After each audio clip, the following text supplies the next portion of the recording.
Before we dive in, here's another show you can enjoy in the True Story FM family of entertainment podcasts. Ever wonder where the devil got his horns? How about those cloven hooves? Or that pitchfork? Wasn't he an angel? No, he was a snake. No, he's the great red dragon. No, he's the beast. He's the prince of this world. Prince of darkness. Well, he's the prince of dark. Good morning, star lovelies. One of my names is Lester Ryan Clark. And I sometimes go by Keenan Diaz. And we're the hosts of the brand new podcast, The Devil's Details. What comes to mind when I say Lucifer? How about Satan? What about just the devil? How did the big bad of the Western world end up with so many faces? Join us as we dig up, decipher, and deconstruct the devil's many forms throughout history. Take a guided tour with Dante through the 9 circles of hell. Or revisit Satan's angsty bad boy years in Paradise Lost. Learn the ins and outs of a Faustian contract. Easier than a 1099, but with a hell of a lot more fine print. Slither on over to The Devil's Details on True Story FM and join us in the diabolic discussion. Love and hisses. Mwah! Didn't Al Pacino play him in a movie? Are you sure that wasn't Robert De I could Niro? have sworn it was Tim Curry. That was Elizabeth Didn't Hurley. he go down to Georgia at some point?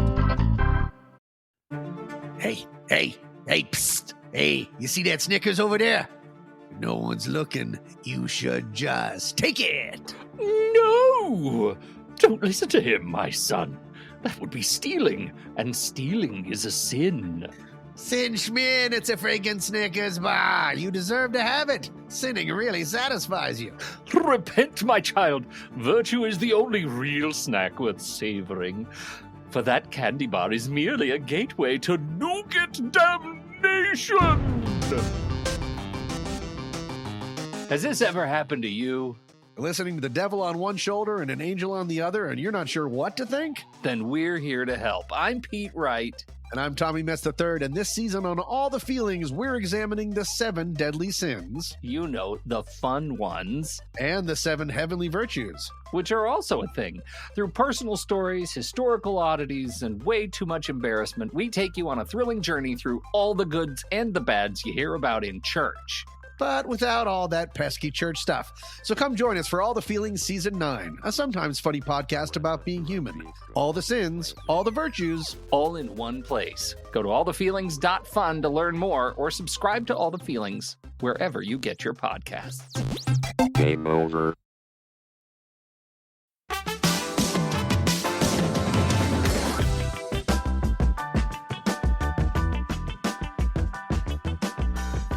Hello, world. Welcome to the Adrian Moment on TrueStory.fm. Thank you for listening to us wherever you get your podcasts. Like us, rate us, give us 5 stars to tell people these are the moments they don't want to miss. I'm Ocean Murph, and I'm joined as always by the Jimmy Chitwood this podcast team needs, Jim Pullen. What's up, coach? Do some laps. So we're going to do some basketball drills, and then we're going to then have a whole philosophy of how we're going to play basketball, but then we'll abandon it once you're on the team, Jimmy. I'm only playing if he's coaching. Exactly. So I think that today we're just going to just jump right into it. The show today is about what is a movie that is really considered one of the greatest sports movies of all time. And the movie is Hoosiers. And Hoosiers was, it was released in 1986. So it's a long time to keep the mantle that people have on it, where they believe is one of the greatest sports movies ever.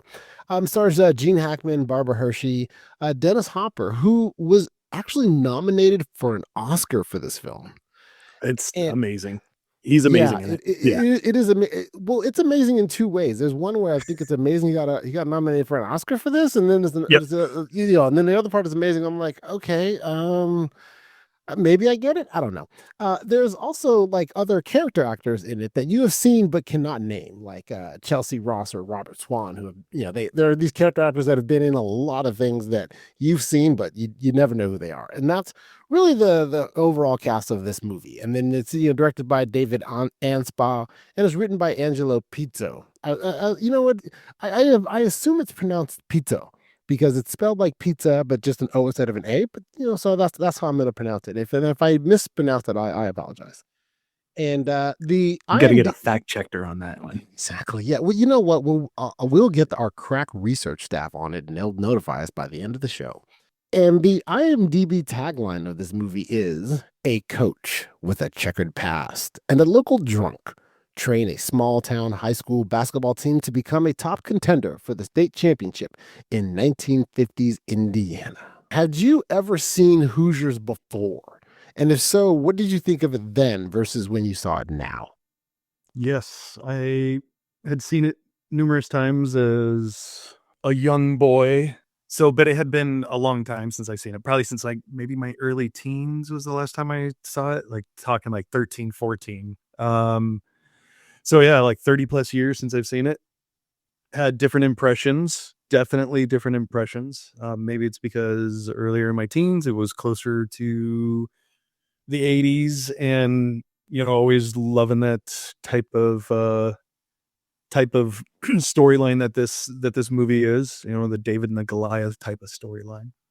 But now I was like, wow, I have a slightly different impression. I appreciate the story and all, but yeah, just a slightly different. What about you? Have you seen it before? No, this is the first time I'd ever seen the movie.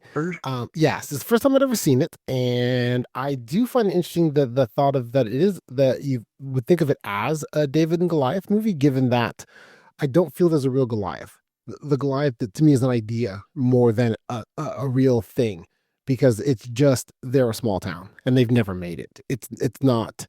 It never feels to me like there is, some overwhelming force that they need to overcome, like a David and Goliath story. It is much more like a plucky underdog story where it's like, well, we shouldn't even, like you're winning and we shouldn't even be here, man. Like that versus that they had a goal. Well, I guess, when I say they had a goal, they clearly had a goal. They wanted to win. They wanted to win, but that they had a goal of they had to beat some team that had been, their either the bane of their existence or this unstoppable force for, the past however many years. So anyway, but to me, it was the David and Goliath aspect of it, of, the way that it's portrayed, like, oh yeah, we only have 6 players, at the whole beginning of it all. It's like, oh, against all odds, Yeah. Yeah. I see what you're saying. I may be quibbling with the idea that I feel that Goliath needs to have I feel that for it to happen, Goliath needs to mean something. Goliath can't be an idea. Goliath has to actually be a mountain to climb or a giant to kill, as the story goes. Right. Yeah. I mean, it's a big, it's a debate for another day, but the whole tiny town against the whole state. Right? Exactly. I mean, that's the premise of the story, right? So to me, that the state is the Goliath, because you drive by tiny towns, or if you've played sports in high school and you go to a tiny town, you don't really give them much respect until you really start playing them. And you're like, oh wow, it doesn't matter what their record is. These guys or these gals, depending on, what team we might be using as an example. But I mean, it always, the small teams normally end up finding a way to kick you in the nuts in a different way. And it's like, wow, they play hard. So.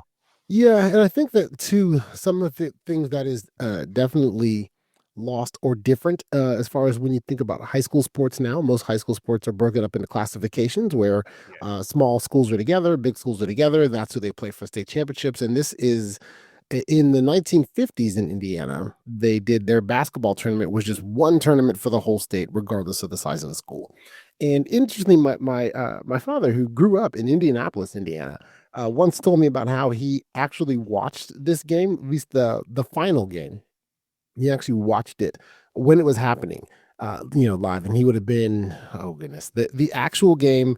The movie says 1951. The actual game took place in 54. So my dad would have been 10. 10 years old. He'd have been 10 years old watching this, and I found it interesting too when he was telling me about it that he'd never seen the movie. And so therefore, because he'd seen the real thing, he didn't need to watch the movie, because I saw it real live when it was going on. And so he was, doing one of those things like, back in my day. And so that it was, and what I found interesting about that really was 2 things. One, that effectively high school basketball was big enough in Indiana to be on television, which this movie does portray. And when I'm first watching it, I'm thinking, well, it's high school basketball. Who's watching this? But at that time, this was a big thing, and people did watch it. As I got firsthand testimony of people actually did watch this in real time, and I had to think about it about myself in my own life, which was I've never watched a high school basketball game, right? Like, but I guess it's not true. It's one of the things of where when he told me about it, which was a couple of years ago.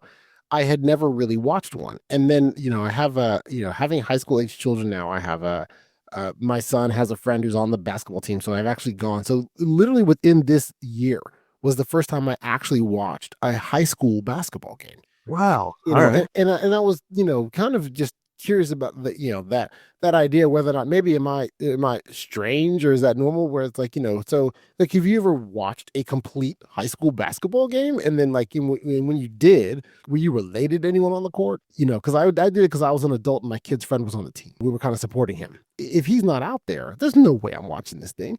And so it's just like, would you, have you watched high school basketball games when you weren't in high school? Only recently, because one of the local teams was highly ranked in the state. So we went, and last year we did go and watch the top ranked baseball team. I know we're talking basketball today, but I always try and work in baseball somehow. Yeah, well, your baseball junkie bona fides have been well documented. So yeah, well documented. I expect you've seen high school baseball, but like basketball, just one somewhat recently. So the local high school was highly ranked, and you decided that you were going to take an evening, spend a few bucks to buy a ticket to go to watch high school players play basketball.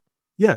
Brought the son, because trying to introduce him into sports. We were watching basketball on the TV every once in a while, especially during March, right? So I asked him if he knew anybody that was on any of the basketball teams in junior high, and he was like, "No, I don't know. I don't know many of the guys that are on the team." I was like, "Well, dude, you're a tall guy. It'd be cool if you wanted to maybe play basketball." And so I took him to the game to just kind of like show him the environment, because I mean, in my high school back in the days in the 90s, we were a great high school basketball team. So we went to state a couple of times, and the environment was absolutely amazing. And so I wanted to bring him to just more or less the environment and just see like how fun it is and loud and energetic the environment is. And then the style of the game is different than like junior high, because then we went to a junior high game and he was like, "Oh wow, this is different." I was like, "Well, yeah, no, it's different. You got to build up to be that fast. You got to build up." It's like, you just don't start playing and start playing and looking like those guys. Like, these guys have been practicing for years, and basketball is very much a skill game. There's athleticism involved in it, of course, but it is very much a skill game where you have to generate a set of skills to do it, which is honestly part of my problems with watching basketball below even the NBA. Now, don't get me wrong, I love March Madness, but I, like many people, fill out a bracket, and then I like it then. There's been years where I didn't have a bracket, and I don't know that I watched a game of it. And so it's a thing of where on television, at least for me, I find that basketball is not really that entertaining unless it's played at the highest level. When I go to a game, especially like an NBA game, or even I've gone to a college game before, and when you're at the game, it's usually pretty fun. Most live sports tend to be enjoyable when you're there. Watching a low-scoring basketball game on television is slow and not exciting. It's like watching paint dry. Men's college basketball is okay, but it's not until you get to the NBA. And a lot of times it's the NBA, even the WNBA, where from a skill perspective, they are playing it at a really high level. But the fact that it's all under the rim and then they don't score as much, it makes it where it's like, I'm not sure that this is, like, I don't find it entertaining on television to watch it. Yeah, I don't watch basketball much anymore, other than March Madness. They took my Sonics away, man. Ever since then, I'm like, middle finger up to the NBA. Oh, come on. You could be an OKC fan. Oklahoma City Thunder. No. Roll Thunder. I'm going to drive down right now and slap you, and then come back to this side of the microphone and finish this. Yeah. How dare you, sir? Yeah. Going back to the whole high school thing, I haven't had a reason to watch high school basketball. It does come up on TV during the state tournament. I haven't like purposely sat down to watch it until I wanted to go and bring my son over to the game and be like, "Hey, this is high school basketball." And but it didn't motivate him to want to play. So I mean, that's fine too. Okay. Well, this movie did motivate me to do a Google search to, find out why Hoosiers is considered a great movie. And effectively, it's celebrated as a great movie due to its compelling blend of underdog story, character development, and exploration of themes like redemption, teamwork, and the importance of community. So do you feel that is a fair or an accurate, I guess fair, maybe a fair representation of what you felt that you saw? Like when you were younger, were those type of things, the motivation for why you liked it much more then? I think I liked it much more then, as it was relatable to, want to be on a team that can do whatever it takes to have the success. So it was like, for me as a kid, it was like I enjoyed the idea of showing up to a game and not having as many players as you should on the bench and coming out as, the successor. I thought that would always be a great story and something to build off of, how great the few players can pull together and become a team. So from that aspect, you're starting off the season with 6 players in Hoosiers, and they actually had more. And then, they kicked a couple of guys off while they were kind of getting mouthy with coach as he shows up. Basketball is a voluntary activity. It's not a requirement.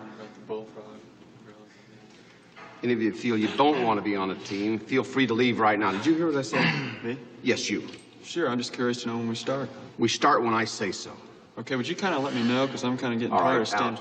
Out of here, right now. You're kicking me out? Yes. Don't come back until you learn to keep your mouth shut and listen. They ultimately start the season with 6 players, and it's, to me as an athlete, it sounds like an insurmountable task that you're going to be asking 6 players to perform a full game and try and compete the following week. And to me, there's something in that you're so dedicated as a player that you want to stay on a team of just 6 and not just try and convince the other guys to quit and just be like, oh, there's no point in us here. Let's just close up the season. Right. So there's so many different ways that these athletes could go ahead and try and step away from the challenge. So I think me as the younger person watching this really enjoyed that aspect, because, I'm trying out for various baseball teams, or I'm trying out for a baseball team, or the year I played volleyball, there was always like something that was a challenge. And I think I saw that as like, man, that would be cool to show up to a game day someday and baseball wise and only have like 9 guys show up, or, what can we play with 8? Could we play? What's the limited amount of players that we could be allowed to play with and still beat somebody? It would be like, oh man, that would be so cool. Feel that team camaraderie come together. So to me, I think that's what I pulled away from it. And I kind of went on a tangent there, Ocean. I'm sorry about that. It sounds like you want to always be the underdog. I prefer to be on the Goliath team. I just want to be on a team that's like, we just dominate everybody and then we go to Sizzler. Right. So, those are great teams. That's fun. Yeah, it's fun. I've been on teams like that too. I like that too. But I mean, it's I don't know. That's what I was taking from it. I was watching it as a kid, Okay. So when you saw it as a kid, did you see it new? Pretty much new. Okay. So then is Gene Hackman then? Is he playing one of your first movie coaches? Like one of my first, probably one of my first movie coaches. It goes earlier to like the Bad News Bears. Oh my God. That's not a great coach. No. Yeah, that's okay. But very accurate for the 80s though, just somebody walking around with a can of beer and a cigarette. Just being like, hey kid, here's the ball, None of my coaches, if any of my coaches are listening, none of you were actually like that. But there was somebody when I was 14, you did teach me how to choose. So thank you. Okay. Well, that's clear that happened in baseball, because in basketball, they would frown on you spitting onto the court. Yeah, absolutely. Yeah, absolutely. With the overall setup of the movie, from, if you juxtapose how you thought about it then when you're looking at it more of the team and everything going on there, and then now that you've seen it as an adult, and since it is still considered a great movie and a classic, which I will admit I'm having problems with, which when I will think that some of my problems but are likely to be because I saw it for the first time now. And so therefore there are a lot of different, tropes or things like that you're going to see in it that I'm like, okay, I see that coming a mile away. And that's going to happen with all old movies. So usually you forgive all that. But then there's even part of it where it's like, okay, well, I'm trying to see, do I relate to this movie? And that also could be part of it. Like the reason I never saw it before is because it's not a story that I would relate to. And so with that, then now as an adult and you saw it again, do you now let's putting the team to the side for a minute. Do you now feel like you're rooting for the coach? that you're rooting for Gene Hackman's character or Shooter, the town drunk, to try to get better because he has apparently a large wealth of basketball knowledge, and he's going to now finally have his chance to redeem himself in a certain way where he can kind of help the team move forward, at least as far as he makes it. Did any of the adult stories now give you that a similar feeling of you're rooting along for them to the ride to improve in some way, or for the coach to win? If anything, is watching it as an adult, what was really coming to my mind was how parallel all the stories really share similarities. So Shooter, first you see him, he's the town drunk and nobody really likes him. Everybody's kind of shooting dirty looks at him. And then you're like, okay, the coach turns around and, obviously he wants to help him out and he's encouraging to him and offers him a job. I want you to be my assistant. I want you to come to practices and sit on a bench with me during the games. Me? You want me? What do you say? No, under the following conditions. That you clean yourself up and you shave and you show up at the games on time and the practices, and you wear a shirt and tie. Well, I got myself a suit right there. I got a wing dinger. I was married in that suit there. And that you're sober. There's always these like very positive, uplifting aspects to like every single story arc for the most part, that something is looked down upon or impossible. The whole town was like, you can't do this style of practice with the kids. You're not teaching them how to shoot. What are you doing? The whole 9 yards. Everything was like, you can't do this. And every storyline started off like, you shouldn't, you can't, and you won't be able to do this. And then it all starts going up and going up and going up, and everything. It's like a positive stock market. Everything's just started going up and everybody's like believing in each other. Right. And you have these different cross paths. The whole city wanted to get rid, or the whole town, I keep saying in city. I mean, it was like less than 1,100 people.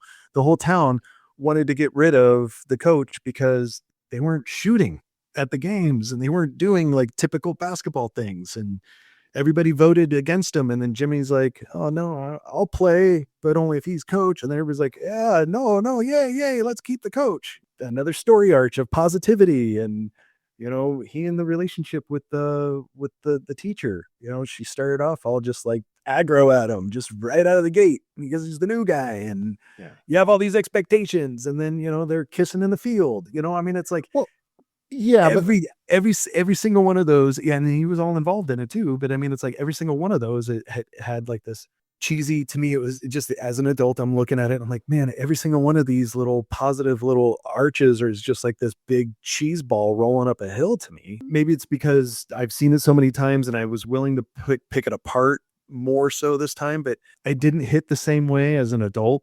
I see what the coach was trying to do, and the whole town is just like Ickville at first to me, is just like Debbie Downers. I mean, like, where's the rain clouds? There was no rain clouds, I mean, it was like, you should have been including rain clouds with every time the town talked. Downerville. Wow.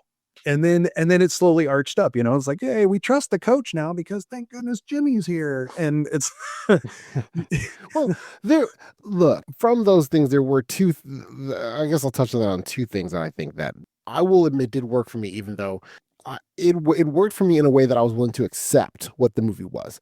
The love story between the coach and the teacher, which I do not want to refer to them as the coach and the teachers. It's Coach Norm Dale and teacher Myra Flenner. So between Norm and Myra, their relationship, I think that the beginning of it really there's two aspects of it that I did agree with. One was, she was very upset with him at first for no seeming reason. He didn't really, put up with that right off. Right in the parking lot.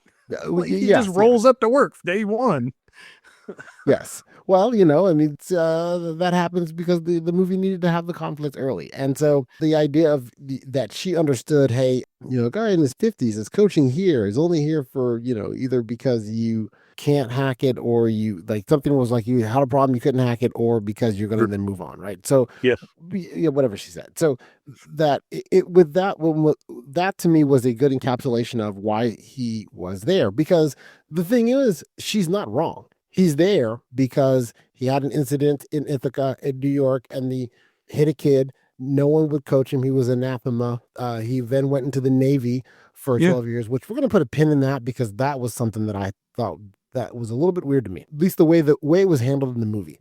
Then he went into the Navy for 12 years, and then he comes back, and, now he's going to coach again. And so she's right in that, the only reason you're here is because you can't coach anywhere else. However, I did like how at first he definitely, while he did talk to Jimmy, he just let him be different or off to the side or not play, and say he didn't care if he was going to play or not, and let him kind of find his own way, figure out what his talent and his gift was and what he was going to do with it and move forward there. And so I did like that part of it as a coach, and then that make it where he was more believable as, okay, I can understand why this kid would want to play for him, because he's like, hey, this is the first person, in a sense, at least I'm reading between the lines of the movie, it felt like, hey, this is the first coach that didn't want something from me. Except for the father figure coach that died. So assuming, because they don't really say much about that relationship other than the father figure idea. So I don't know what that means, because the father-son relationship in the 50s is different than it is now. So whatever that was, but those two things I felt worked. And I felt even the love story, it kind of worked. It really, the love story was, they have the animosity at first. Then they, kind of go back and forth. Her mom identifies that, hey, you need to stop being so mean to this guy. This is a perfectly nice guy. Maybe we'll invite him over for dinner so you guys can hook up and you can get you a husband and get out of my house. Because that's probably what she was thinking. She's a 1950s woman going like, hey, this is my farm. Get your own farm. Go with him. You're almost a spinster. Oh, there's no almost. She's got to be. She's got to be, because in the movie, the coach she says 50, so let's assume he's around 50. She's what, 35? 35, 30, might be pushing it. Late 30s. She's not 21. So she's, she's been around enough, and then she's, smart enough and has enough wherewithal to understand what the situation is with things, and also understanding how she wants Jim to be able to get out and, live a life and get out of town and be able to grow beyond Hickory. And they get all that. But then there's the arc of their relationship goes from that aggression to, her finding out about the Ithaca thing, and then to really the closest thing this movie has to, at least in my opinion, to an Adrian moment where she decides to not read the letter.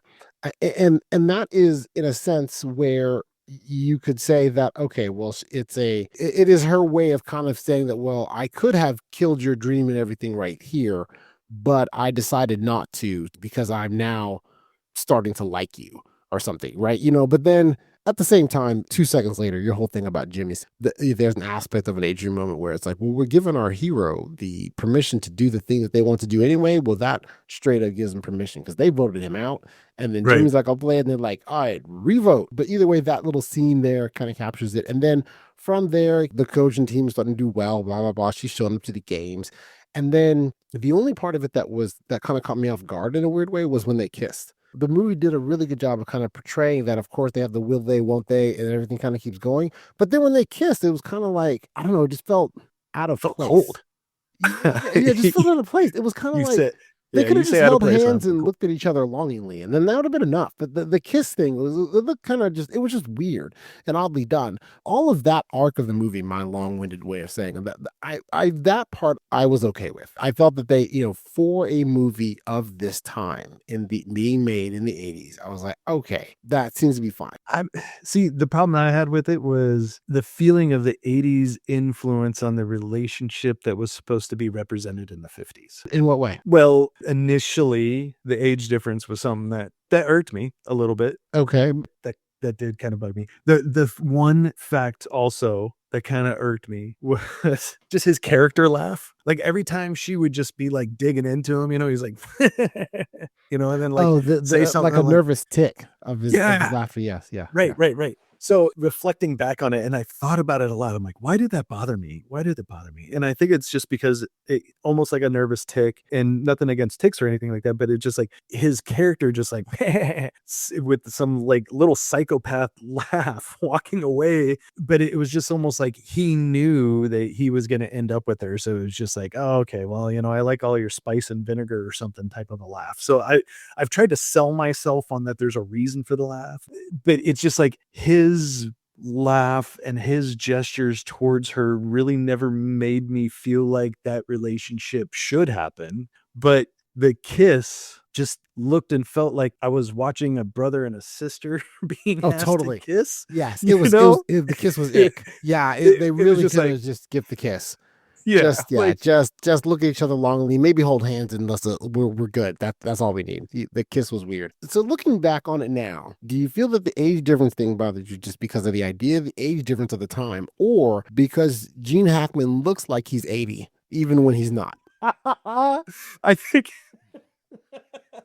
it's totally he looks like he's 80 and has looked like he's 80 since he was like 40. So exactly. Yes. Yeah. Because when this movie's made, he's 56. But if you said, "Oh, this was Gene Hackman at 76, look how spry he is," you'd be like, "Yeah, that looks like a 76-year-old man." He just always just looked older. They're 18 years apart in like human years, not actor years, right? Human years, yes. In real life, yes. Not in character years. Yeah. So in character years, they're like 2 years apart. You can play in high school till you're 25. Sure.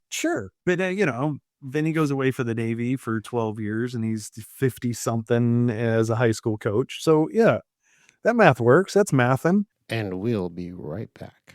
Are you listening to us right now and thinking, you know what I want to hear is more of this from these guys? Well, in order to do that, you can become a subscribing member of the Age of Your Moment. It is just $5 a month or $50 a year and really helps to support our show. Members gain access to bonus show content for this and many other shows in the next Real Family of Film podcasts. Today's bonus content is factual discrepancies. So if you want to hear us break down why we think that the movie deviated from the truth or where it told a better lie, listen to our bonus episode after the show. Now back to the show. You mentioning the Navy did make me think of something about this movie that I found interesting in its own universe. The idea that he was in the Navy for that 10-year period, which, that worked out that, he had the problem with the kid in Ithaca. He went into the Navy and then he became a coach. When he was telling the townspeople this, and let me know if you noticed this, because this is what felt weird to me. Sure. In essence, they were saying, well, like, where have you been for the past 12 years? We know you coached in college, but you haven't coached. So what's been going on? And he said, I was in the Navy. And they reacted like, oh, okay, well, loser. Since you've been in the Navy for the past 10 years, what makes you think that would give you the, what you need and everything to be our coach for this basketball team? Because it's so important. But then I stopped and thought for a hot second. And I was like, wait a minute. This movie is set in 1951. So that means if he was in the Navy for the last 12 years, that means he got it in 1939, which means he was in World War II. Yeah. And so it was weird to me how people of that time and of that era and how World War II would have just been over, 7 years? Because it really ended for the United States in 44, unless you happen to be fighting in Japan, so you got 45. So you're really talking about 5-6 years. So honestly, you're talking about effectively, yeah, it's a small town, but some of them probably went, or at least they definitely knew someone who did, and that you had all that they would still behave as if he squandered his life for the past decade being in the Navy during World War II versus coaching basketball like a real man would. It really kind of threw me off, for this movie, because I was like, I get that you're trying to portray that the Indiana basketball is super important. Is this a thing then where I'm making too much out of something that is maybe something that the writer should have fixed, or is this then an insidious way for them to say, see, for these people, Indiana basketball means more than anything that is going on in the world? I think it's the later, unfortunately, in a Hollywood way. It was something I clearly didn't catch as a youth when watching this, but the timeline when you were 10, you didn't have the years of World War II just seared into your mind? No. Did not. It was I mean, I enjoyed history, watching things, war and history with my dad and all that, my uncles and all that. But no. Did they watch a lot I of never Did they watch World War II stuff? Oh, all the time. Like Tora. And it's like I just do it just like every war movie imaginable, the bridge over Paraguay. Yeah. Oh, don't forget Battle of the Bulls, where they speak English and they're German-speaking troops. Yes, absolutely. Yes. Yeah, a little bit of Dirty Dozen. Which I like the Dirty Dozen. I get down with that movie. But no, definitely some good movies. But so as a youth, I didn't put two and two together. But on the rewatch here, I was like, this doesn't feel right. This shouldn't be the normal reaction of somebody who just said, I've been in the Navy for that period of time during that time period. Yes. It's like that gentleman had seen some things and probably had been engaged in some things that he probably didn't really want to talk about.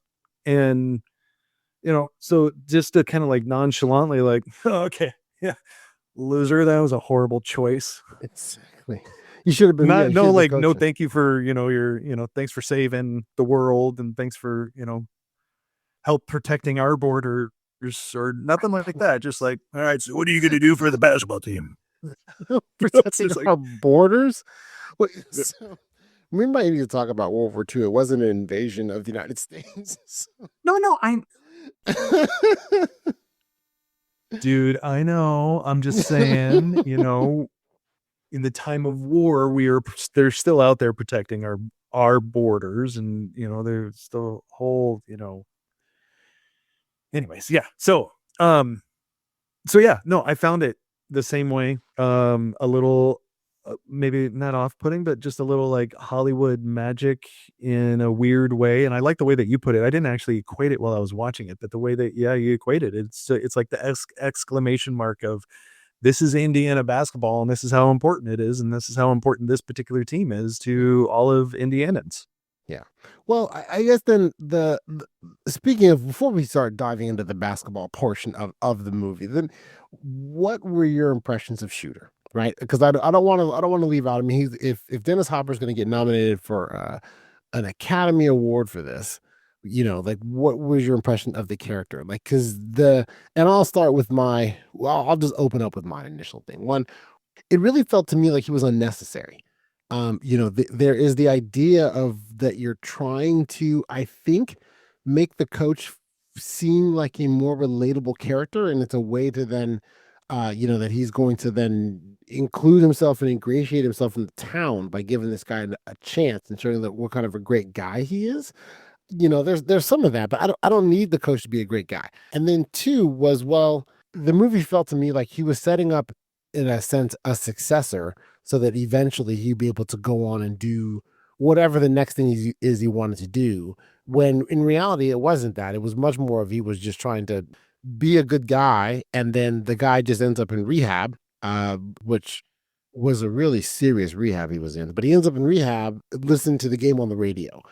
And so the arc of the character to me just felt very much like, okay, I get that we're doing he's a town drunk, and then he finally gets in and coaches a play, that gets a playwright, and he helps repair a relationship with his son, which I'm a sucker for father-son stuff. So that little nugget there I liked. But other than that, it just felt like an unnecessary character that really didn't bring much of anything else to the story that I needed to have. And so what I'm hoping for is that there is a counterpoint, that I missed something amazing about what Shooter is supposed to represent. I mean, I would like to be able to sell you on the idea that, it's a great character to be able to continue to give that hope arch that I was talking about earlier.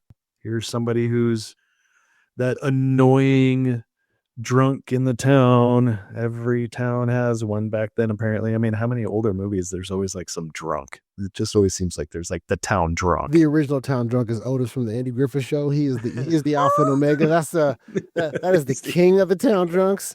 He was such a town drunk, he would lock himself up in the jail. That's what time he's like, look, I got a key to the jail. I'm just gonna sleep this one off, and I'm gonna go back tomorrow night. You know what's happening tomorrow night? more More drinking. of this. Yes. There's never been anyone better than Otis. So I mean, to me, it was that character needed. I'm trying to sit here and think in my head, man, like the good, the good selling point on him. It's that continued positive arch, like somebody in an audience in the 80s that resonated with, and potentially even now, that character is going to resonate with somebody and be like, you know what, that reminds me of my papa, or that reminds me of, my own dad, or, whatever. Right. I mean, that character is going to resonate with somebody, and there's a positivity there for that connection. So does Shooter impact me or my belief as a child, or even now for any of the story? It's there. It's Against All Odds. We could have changed the movie title to Against All Odds and it would have fit. Against all odds, here's the town drunk. Nobody's going to give this guy. But you can't call it. That's the Jack Nicholson movie, Yeah, right? but, That's I mean, Jack this is Nicholson and but I don't was it remember. around the same? Yeah, Go with me here. okay. Just go with me. Just go with me. Everybody in the story has something that's, against all odds, right? I mean, a new coach shows up, and against all odds, everybody hates him. But against all odds, here's Jimmy. Jimmy's gonna play, right? I mean, it's everybody's against all odds. It was a very popular movie. It had like the Phil Collins song. But still, and I was wrong. It was not Jack Nicholson. That was something else. But anyway, it had James Woods and Jeff Bridges and Alex Karras. Just Rachel Ward, who I don't know who that is by the actor's name, but that was the main woman in it. But yeah, there was a whole it came out like 2 years earlier. Okay, so that title was taken. So you had to. Yeah, there would have been copyrights. It absolutely. So, all right. So, but to me, every single one of these story arches is like an against all odds type of a phrase, that everybody is against you at some point in time, or somebody's against you and being able to succeed, and everybody ends up succeeding. I mean, the town drunk, nobody wants him around.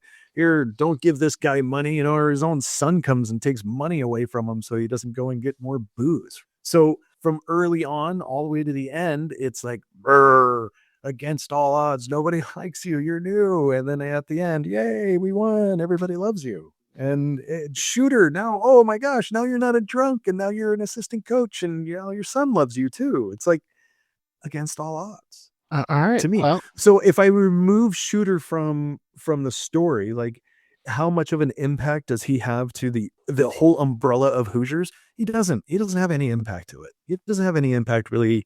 You could have put anybody there. You didn't have to be the town drunk. You could have put like the fireman that just saved the town cat. He could have been the assistant coach and done the same thing. I mean, you could have put anybody there. That's my story, and I'm sticking to it, Ocean. All right. Well, that really sounds like I did not miss anything amazing with that. So, No, I don't think okay. so. So now that we've really dug into the different characters of the whole thing, so the basketball itself, what did you think of that? Did the training montages work for you? Did you find their strategy was the whole four corners offense? Did you find the scenes compelling when you were watching it? They had a few where they showed full games or full-ish games.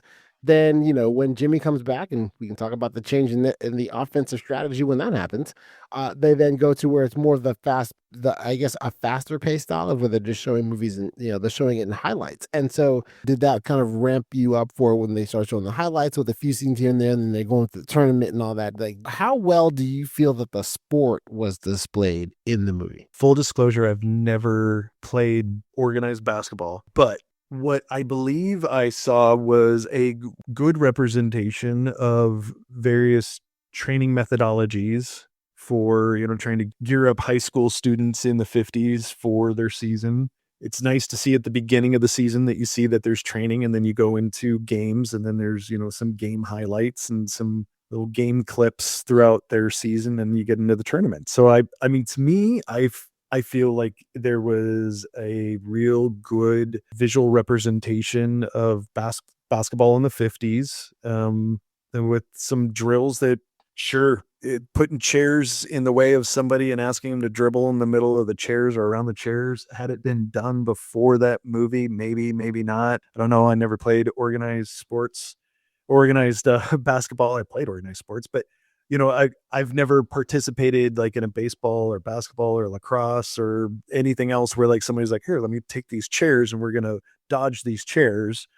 but I mean, you use what you can for training. So I mean, it's kind no of different like than I like it. football running drill. We do the cones and you're running back and forth between them like in a zigzag. Right. So it's the same idea, and I think it makes sense. In Yeah, same idea. But I mean, I never had a coach be like, "Here, let's take these folding chairs and do this." Right? I mean, there's always been like cones, or like, "Hey, let's do this with the lines." And I understand, you don't have enough players to have somebody stand there and dribble around somebody with their hands maybe slapping at your hands as you're dribbling around it. So, but I could see that a dribbling drill, like around tall cones or something like that, to make sure that there's adequate space and all that stuff. I mean, to me, it was good. So I liked it. So then you're stuck on the practice. So you're talking about the practice part of it. I guess that I feel the movie did a good job of showing what basketball looked like in the 50s. And I found that in the movie, the scenes were not as entertaining, but I would then kind of revert back to what I was saying before about it has to be played at this highest level on television for me to find it entertaining.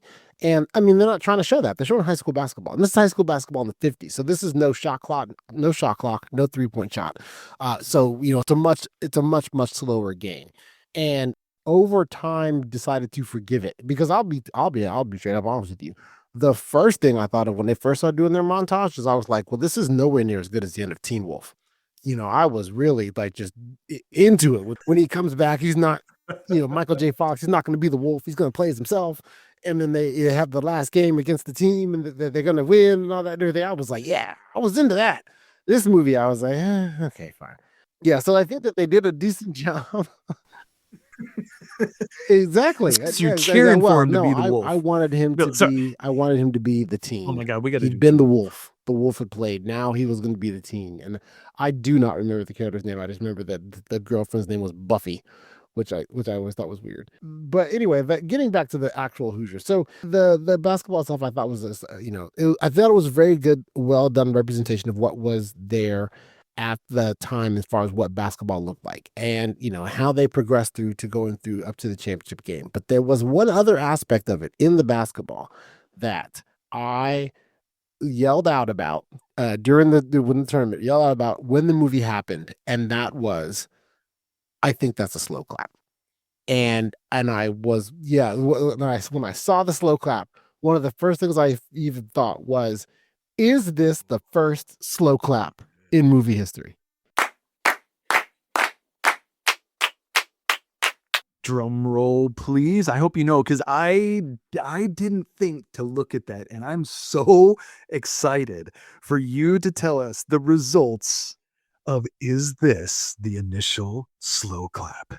In movie history, there is, I think, a little bit of a controversy here. So the movie that is given credit as the first, if you research it, the first slow clap in movie history is a movie called Lucas.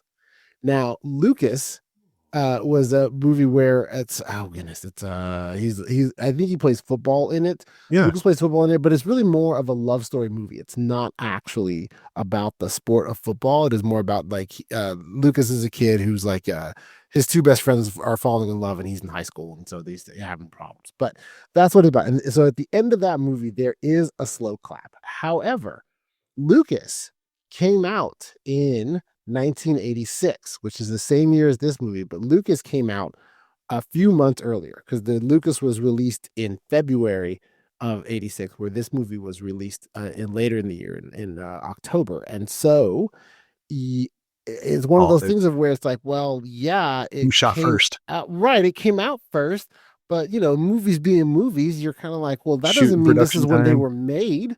Like how long they were sitting on it after they was made and all that, and which one came out first. But as far as I can tell, apparently it is Lucas. But Lucas, the slow clap at the end is more about the player, not player. It's about Lucas and like, he's kind of accepted by people in his school and as a person, and then that is what generates the slow clap. Where this one is a slow clap about a sport. It was after the coach gave that speech and then they started doing a slow clap and then it came through. So, while I think you can go either, I feel you can go either way. I mean, by factually, I guess Lucas would be the first one and this could then be potentially the second slow clap in movie history. But it is the first one that I think that it was directly related to the sport in the movie versus just accepting you as a person. But then again, when you think of a slow clap, I mean, probably both are valid. So I guess we have to give it up to Lucas. Lucas came first. I don't know.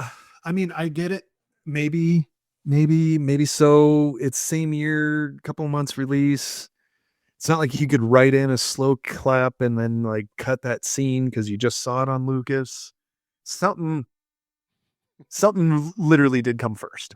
And to me, like any time that you're at a sporting event and you see up on the Jumbotron, I have seen the slow clap scene from Hoosiers as, you know, a little video montage to get you ready to go from slow clap to just like full on yelling, right? I've seen that. And you've seen something like that too, right? I've never seen any sports team ever use the slow clap because Lucas opens up his locker and sees the Letterman's jacket and he puts it on and everybody slow claps for him. Right. And then it picks up to a, you know, more vigorous clap, right? So, I mean, I've never seen anybody use that. So I don't know. To me, it's more impactful. Hoosiers wins the slow clap. Hoosier wins. Enough said. Okay. Moving on. All right, fine.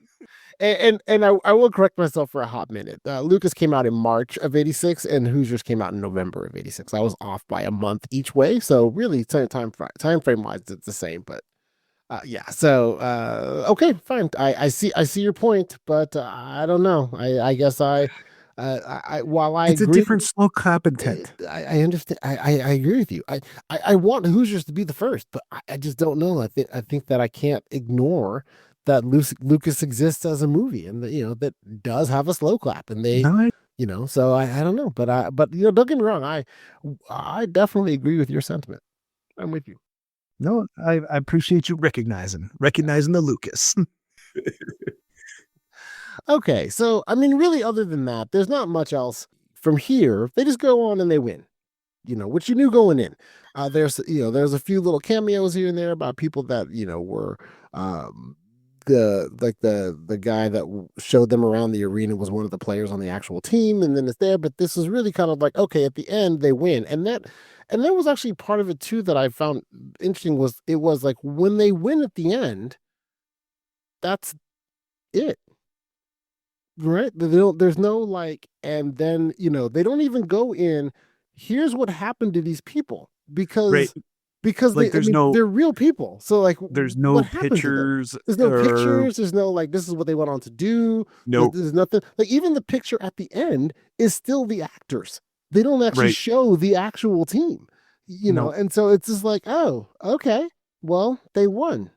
Yay. They might. I would have to maybe go back through. I recently saw a picture of the actual team, and it looked either like one that I saw at the end or one that the end was trying to portray. And the picture that I saw, and it's at a huge Hoosiers museum in the actual town that the movie's based off of. I'm drawing a blank on the town. Well, the actual town is Milan, because it's Milan. spelled. Milan, but it's spelled like Milan, but it's pronounced like Milan.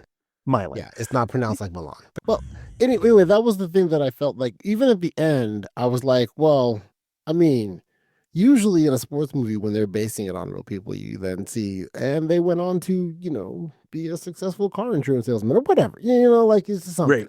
But like it's some just follow up. It just ended, and so for me, that is kind of then how I feel about the movie. It was like, okay, we had a little story. They had to go. They went through the tournament. They won, and that's it. Yeah, just roll credits. That's all we have to say about that. Yep. Since you saw it when it was new and then seeing it again now, like I find that I would never recommend this movie to anyone. I would say, hey, there are people that like this movie. I'm not really all the way sure why, but you know, if you want to see it, go ahead. But like, you know, I'm not going to be like, hey, here's what you should, like what you would get out of seeing this movie, other than the fact of, okay, well, people have been telling you your whole life this is a great movie, so you can see it because of that. But I didn't find anything about it that I would want to tell someone, hey, here's why you should check out Hoosiers. Do you have like a way that you would even recommend this to someone? It would be a very niche market. And what I mean by that is like, somebody that is looking for some kind of nostalgic basketball movie, some nostalgic. I'm looking for a storyline that could potentially be, an uplifter for the quote unquote the little guy, like a small team, or just somebody who's looking against the adversity of just everybody not looking at you as a possible winner. And even then, I would think I would be like, oh, go watch Rudy. Like I could find other movies. I think as I'm even sitting here talking out loud that I would probably refer. And even thinking about it, in those opportunities in my life have come up, and I don't believe I've actually said, yeah, turn on Hoosiers. That'll get you motivated. That'll get you pumped up and going. And or even that I made mention of the slow clap scene at a hockey game or a baseball game, and I haven't like wanted to run home and watch Hoosiers. I knew where it came from, but I wasn't like, oh my God, I got to go home and watch Hoosiers. Man, Jim, it is always great to talk about movies with you. If you really enjoy the show, please become a supporting member at thenextreel.com/join. For $5 a month or $55 a year, you will gain members-only access to bonus show content for this and many other shows in the Next Reel family of film podcasts. To become a subscribing member, click on the link in our show notes. We want to know what you think. Is Hoosiers a great movie? Which slow clap do you count as first? Is Gene Hackman the best actor to play multiple coaches in movies? To find out the answers to these questions and many more things and let us know what you think, join us in our Discord community. Use the link in our show notes. Finally, like, rate, listen, and most importantly, share this podcast with anyone you know that loves sports and movies.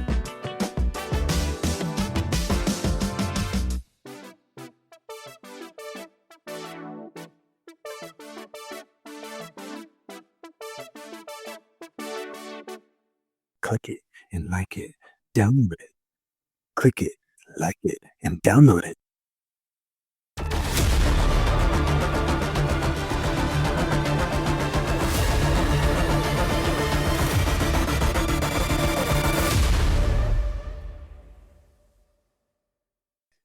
Today, in our bonus segment, we're going to talk about the factual inaccuracies to this movie. There are various aspects of this movie where it is really kind of a fairy tale, and you kind of have to just go with it. And especially given the time that it was made, the age of it, and how movies are made now, I felt that really the best way to enjoy this movie is to just go with it. But let's talk about what really happened with this team. So there are a few things that we'll just say off top. The first one, which is the easy one we talked about before, that the actual championship took place in 1954, not 1951. The second thing, the coach. He was not a 50-year-old man who used to coach college basketball in New York. Instead, he was really a 26-year-old man who had never coached any team at any level. And the team was really good. Actually, the year before this, they went to the state semifinals and lost there. And then they lost a couple players, came back, but then they were really good. They ran through their sectionals and regionals and all that. They beat most of the teams they were playing by double digits. They had one close game during the season where they lost. I think they lost one close game regular season, came back and avenged that loss, and then really just didn't have a hard time with anybody until they got to the championship game. And that really this school in this year, the underdog story aspect just seems to be the size of the school, but the team itself was actually a very good team, a very well-known, very good team. And that's what then we're being sold this, oh my God, I can't believe they're there story based on the fact of the size of the town that this really good team came from. And I would like to also add that, the movie portrays, I believe, 8 total basketball players on the team, and the team actually had 12. I'm going to say Milan. I'm going to screw it up, but Milan. Thank you. Spread off Milan. Yeah. So Milan had a team of 12 the year that they won. Right. I believe that their team was a little larger the prior year. I think they had a bench of 14, but they lost 3 guys. So yeah, those inaccuracies and the fact that, and during the show you brought it up and it's rattling around in my head. And now it's bugging me. At the end of the movie, they didn't tie anything to the truth of the story. It was like they wanted Hoosiers to just be the hear all, end all, and say all of the story of these young men that, were portrayed as winners. Great, but they were misrepresented as to how well they were and as far as like how great this team was for this little town. And that little town had like 160 total students in there. And I know that was represented kind of in the movie and, definitely alluded in the movie that it's a very small town, right? Yes, they had 160, there was 161 students, but then I never was clear on if it was a high school versus a K-12. Yeah, I don't know. When you're that small, you could be K-12. Yeah, you definitely could be. I mean, back in 1950, the population per the census was like 1,100 and change. And right now, 2020 census showed 1,800 and change. So I mean, it's still a very small city, small town. The small town part of it worked well. Getting back to even how good they were, part of it was like during that run, they beat a team that had Oscar Robinson on it, who went on to be an NBA Hall of Famer. Who was the Bobby Plump, the Jimmy Chitworth character. Jimmy Chitwood character is based on Bobby Plump, who was their best player. He's the one that did the shot at the end. He was Indiana's Mr. Basketball, which is a big deal, of 1954. And then, as an example, Oscar Robertson was the India Mr. He won that award in 1956, and then went on to just have an amazing NBA and then Hall of Fame career. There are several other players that have won that as well that you potentially would have heard of if you were into basketball in the 50s and 60s. But it's a thing of where they were really good, and then B, that the other thing that really kind of got to me, which I was curious if this was like just a Hollywood thing or not, but I found that it was interesting that it took me a little bit out of the movie.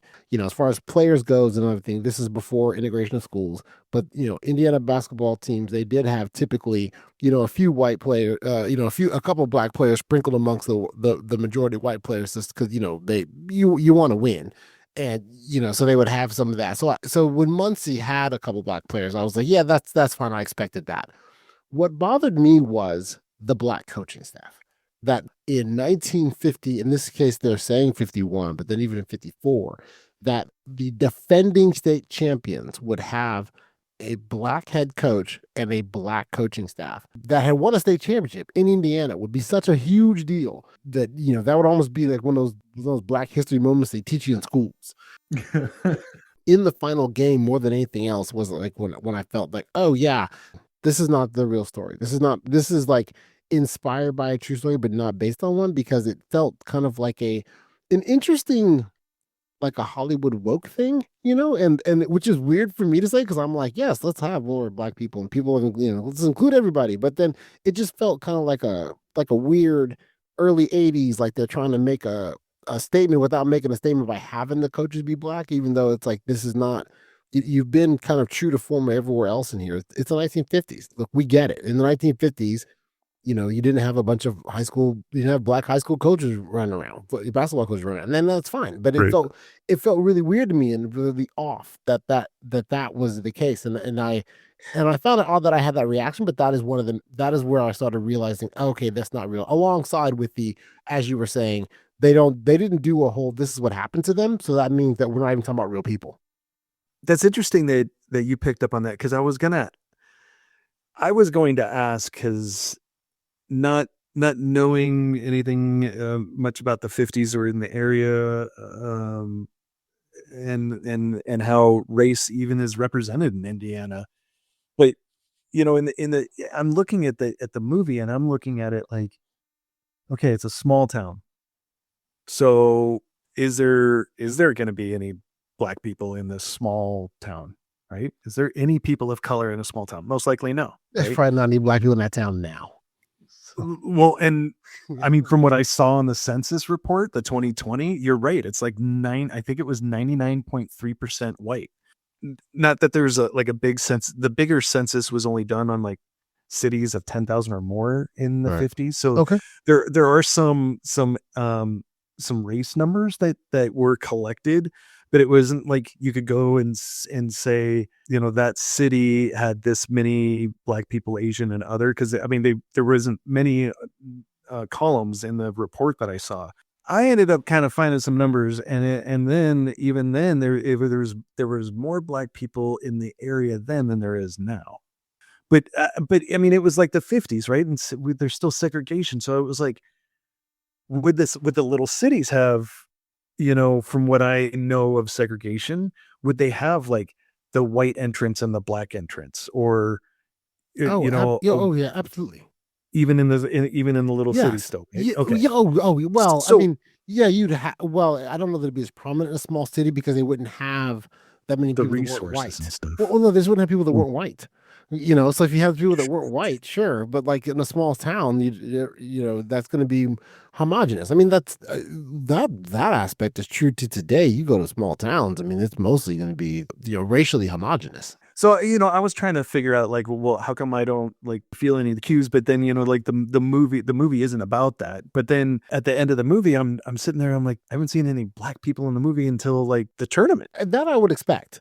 It wasn't the players. It was the players I would expect. There'd be one or two sprinkled about here and there. And it's okay. Indiana. But the coaches. The coaches. No, I picked up on that too. I was like, wait a minute. I was like, we haven't seen really many Black people, and all of a sudden now there's a Black a coach. Like I'm just like, no, you picked up on that too, and it was just I don't know. I didn't know how it was being represented, and I kind of like the way that you coined it or phrased it. That it was like it was pre-woke phrase, but it was like the 80s equivalent of like, we got some equality in this movie. Here you go. It reminded me a lot of where there are multiple movies and multiple roles where there are things that it does not matter. The race and even sometimes the gender of the character does not matter to the story, that they could be anything. Like, why can't they be, why can't this person be Black? Why can't they be Asian, whatever? And honestly, in this story, those coaches are not significant enough to the story that it matters if they're Black or white, but it's the 1950s. This isn't ancient history, and we should not pretend that we don't, understand kind of what America was like in the 1950s. And so then to create a scenario where the dominant defending state champion head coaches are Black, that's something where you're like, well, wait a minute, you kind of are saying something now, because you're placing this in, you're putting them in a pretty powerful and honestly prominent position, because you saw the way this movie portrays Indiana basketball. It's watched on television. They have all these reporters and all this stuff going on, and you're telling me that people that would have to use another entrance and another water fountain are the head coaches of the defending state championship team? That's just, it's ludicrous. That took me out of it and then I started realizing, okay, well, this isn't a real story. It is an idea, an inspirational one, and that doesn't mean that it's not bad, that it's bad for that. I mean, it very well could be. I know that when I saw stuff about the actual players, when they saw the players from the team, when they saw the movie, one of them specifically, I think it actually was Bobby Plump. He specifically said, "Hey, this was not our story, but you've really got onto something here. This is great." And maybe that's the way to look at this. If you look at this as, in effect, a fairy tale, maybe that works better than trying to look at this as an inspirational story of something that actually happened. And I guess probably because of that is the exact reason why at the end of the movie they didn't have anything that directly ties the story to the actual people. Because it's built off of some of the truths of events that had occurred, and they don't necessarily want to share the same limelight with them because of the fairy tale version versus the actuality of what those young men went through.